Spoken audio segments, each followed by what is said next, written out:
Hi, Dave Ertl here, Senior Employment Lawyer and founder of Ertl Lawyers. In this video, I'm going to explain the concept of wrongful dismissal. Now, the term can be misleading, but once you've watched this video, you'll know exactly what it means. I'm also going to answer some frequently asked questions we get about wrongful dismissal. Here we go. Wrongful dismissal means that your ex-employer hasn't given you proper advance notice of your termination, or you haven't been paid proper severance pay. Now, the term wrongful doesn't refer to the reason for your dismissal.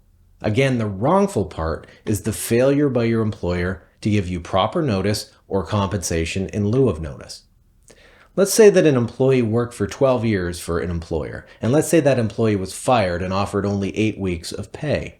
Now, 8 weeks of pay might satisfy the employer's minimum obligations under provincial legislation, but without a doubt, under the common law, 8 weeks is not enough. That would be a wrongful dismissal. If it's too low, it's wrongful. Now, does it matter that you were the star performer or you were fired because your manager hated you? No, that doesn't make it wrongful. Most wrongful dismissals fit into one of three categories. 1. The employer terminates you without cause through no fault of your own and fails to provide proper severance. 2.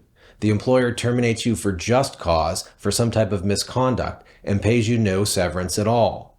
3. The employer makes a fundamental change to your contract, or else continued employment becomes intolerable for some reason. It triggers a constructive dismissal, which is a termination without cause, and it fails to provide you with proper severance. Again, it's all about the amount of compensation, not the reason.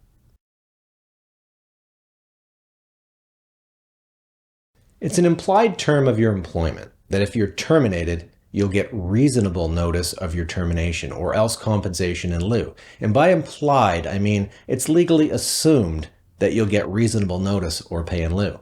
Here's the caveat.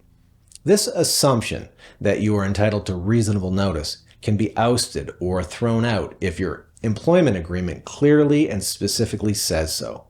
In that case, you may not be entitled to reasonable notice. That said, let's assume that the language of your employment agreement doesn't harm your interests in any way and that you are entitled to reasonable notice.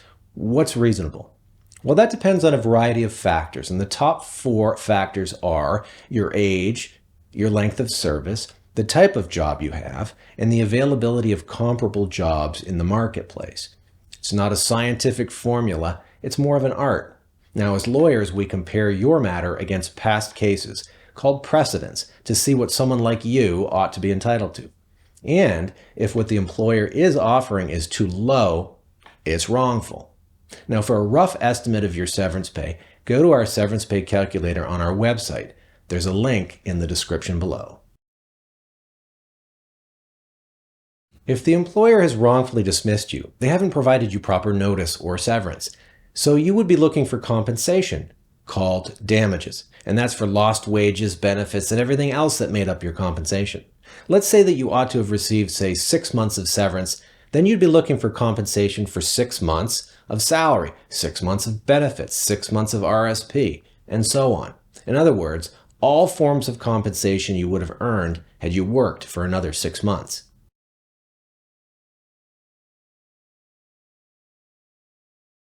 Whereas the reason for your termination does not make a dismissal wrongful, as you've learned in this video, the law will consider the reason for your termination in other ways. For example, in addition to wrongful dismissal damages for lost wages and benefits, a court might award an employee different types of damages for pain and suffering for the manner of termination, or to punish the employer for egregious behavior at the time of termination. These other type of damages are relatively rare. The employer has to do some pretty awful things for a court to award them. Giving a phony reason for the dismissal or terminating an employee out of spite or dislike generally won't trigger these additional damages. However, falsely accusing someone of theft and marching them out of the office in front of everybody else, well, that's likely to trigger those additional damages. Also, if you're terminated because of your age, sex, ethnicity, or one of the other listed grounds in human rights legislation, courts and tribunals can award human rights damages to compensate you for injury to your dignity and self-worth. And those are the basics of wrongful dismissal. Once again, this is Dave Ertl, senior lawyer and founder of Ertl Lawyers. If you've been terminated and you think you might have been wrongfully dismissed, give us a call. We offer a free consultation and fair and flexible rates. Our help can make all the difference.